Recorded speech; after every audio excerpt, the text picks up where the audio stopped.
ಕೇಂದ್ರ ಸರ್ಕಾರ ಪಾಕಿಸ್ತಾನದ ಪ್ರಜೆಗಳಿಗೆ ಭಾರತ ತೊರೆಯಲು ನೀಡಿದ್ದ ಗಡುವು ಮುಗಿದಿದೆ. ಗಡುವು ಮುಗಿದರೂ ಭಾರತ ತೊರೆಯದೆ ಇಲ್ಲೇ ಉಳಿದಿರುವವರನ್ನು ಬಂಧಿಸಿ 3 ವರ್ಷಗಳವರೆಗೆ ಜೈಲು ಶಿಕ್ಷೆ ಅಥವಾ 3 ಲಕ್ಷ ರೂಪಾಯಿ ದಂಡ ಅಥವಾ ಎರಡನ್ನೂ ವಿಧಿಸಲಾಗುತ್ತದೆ ಎಂದು ಕೇಂದ್ರ ಸರ್ಕಾರ ಹೇಳಿದೆ.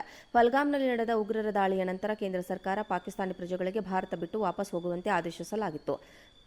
ಸಾರ್ಕ್ ವೀಸಾ ಹೊಂದಿರುವವರು ಏಪ್ರಿಲ್ 26ರ ಒಳಗೆ ದೇಶ ಬಿಡಬೇಕಿತ್ತು. ವೈದ್ಯಕೀಯ ವೀಸಾ ಹೊಂದಿರುವ ಪಾಕಿಸ್ತಾನಿ ಪ್ರಜೆಗಳು ಏಪ್ರಿಲ್ 29ರೊಳಗೆ ದೇಶ ಬಿಡಬೇಕು ಎಂದು ಆದೇಶದಲ್ಲಿ ತಿಳಿಸಲಾಗಿತ್ತು. ಏಪ್ರಿಲ್ 26ರ ಒಳಗೆ ನಿರ್ಗಮಿಸಬೇಕಾದ 12 ವಿಭಾಗಗಳ ವೀಸಾಗಳಲ್ಲಿ ವೀಸಾ ಆನ್ ಆಗಮನ, ವ್ಯವಹಾರ, ಚಲನಚಿತ್ರ, ಪತ್ರಕರ್ತರು, ಸಾರಿಗೆ, ಸಮ್ಮೇಳನ, ಪರ್ವತಾರೋಹಣ, ವಿದ್ಯಾರ್ಥಿಗಳು, ಸಂದರ್ಶಕ, ಪ್ರವಾಸಿಗರು, ಯಾತ್ರಿಗಳ ವೀಸಾ ಸೇರಿತ್ತು. ಆದರೆ ದೇಶ ತೊರೆಯದ ಪಾಕ್ ಪ್ರಜೆಗಳನ್ನು ಏಪ್ರಿಲ್ 4ರಿಂದ ಜಾರಿಗೆ ಬಂದ ವಲಸೆ ಮತ್ತು ವಿದೇಶಿಯರ ಕಾಯ್ದೆ 2025ರ ಅಡಿ 3 ವರ್ಷಗಳವರೆಗೆ ಜೈಲು ಶಿಕ್ಷೆ ಮತ್ತು 3 ಲಕ್ಷ ರೂಪಾಯಿಗಳ ದಂಡ ಅಥವಾ ಎರಡನ್ನೂ ವಿಧಿಸಬಹುದು. ಕೇಂದ್ರ ಸರ್ಕಾರ ಪಾಕಿಸ್ತಾನದ ಪ್ರಜೆಗಳಿಗೆ ಭಾರತ ತೊರೆಯಲು ನೀಡಿದ್ದ ಗಡುವು ಮುಗಿದಿದೆ.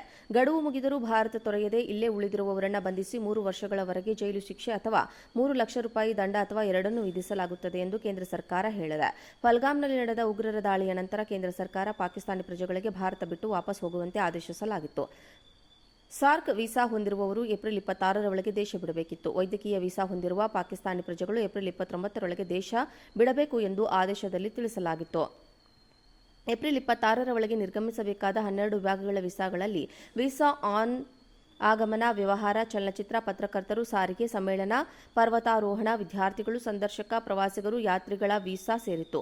ಆದರೆ ದೇಶ ತೊರೆಯದ ಪಾಕ್ ಪ್ರಜೆಗಳನ್ನು ಏಪ್ರಿಲ್ 4ರಿಂದ ಜಾರಿಗೆ ಬಂದ ವಲಸೆ ಮತ್ತು ವಿದೇಶಿಯರ ಕಾಯ್ದೆ 2025ರ ಅಡಿ 3 ವರ್ಷಗಳವರೆಗೆ ಜೈಲು ಶಿಕ್ಷೆ ಮತ್ತು 3 ಲಕ್ಷ ರೂಪಾಯಿಗಳ ದಂಡ ಅಥವಾ ಎರಡನ್ನೂ ವಿಧಿಸಬಹುದಾಗಿದೆ. ಕೇಂದ್ರ ಸರ್ಕಾರ ಪಾಕಿಸ್ತಾನದ ಪ್ರಜೆಗಳಿಗೆ ಭಾರತ ತೊರೆಯಲು ನೀಡಿದ್ದ ಗಡುವು ಮುಗಿದಿದೆ. ಗಡುವು ಮುಗಿದರೂ ಭಾರತ ತೊರೆಯದೆ ಇಲ್ಲೇ ಉಳಿದಿರುವವರನ್ನು ಬಂಧಿಸಿ 3 ವರ್ಷಗಳವರೆಗೆ ಜೈಲು ಶಿಕ್ಷೆ ಅಥವಾ 3 ಲಕ್ಷ ರೂಪಾಯಿ ದಂಡ ಅಥವಾ ಎರಡನ್ನೂ ವಿಧಿಸಲಾಗುತ್ತದೆ ಎಂದು ಕೇಂದ್ರ ಸರ್ಕಾರ ಹೇಳಿದೆ. ಪಹಲ್ಗಾಮ್ನಲ್ಲಿ ನಡೆದ ಉಗ್ರರ ದಾಳಿಯ ನಂತರ ಕೇಂದ್ರ ಸರ್ಕಾರ ಪಾಕಿಸ್ತಾನಿ ಪ್ರಜೆಗಳಿಗೆ ಭಾರತ ಬಿಟ್ಟು ವಾಪಸ್ ಹೋಗುವಂತೆ ಆದೇಶಿಸಲಾಗಿತ್ತು.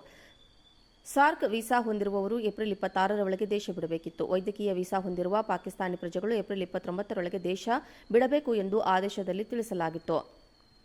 ಏಪ್ರಿಲ್ 26ರ ಒಳಗೆ ನಿರ್ಗಮಿಸಬೇಕಾದ 12 ವಿಭಾಗಗಳ ವೀಸಾಗಳಲ್ಲಿ ವೀಸಾ ಆನ್ ಆಗಮನ, ವ್ಯವಹಾರ, ಚಲನಚಿತ್ರ, ಪತ್ರಕರ್ತರು, ಸಾರಿಗೆ, ಸಮ್ಮೇಳನ, ಪರ್ವತಾರೋಹಣ, ವಿದ್ಯಾರ್ಥಿಗಳು, ಸಂದರ್ಶಕ, ಪ್ರವಾಸಿಗರು, ಯಾತ್ರಿಗಳ ವೀಸಾ ಸೇರಿತ್ತು.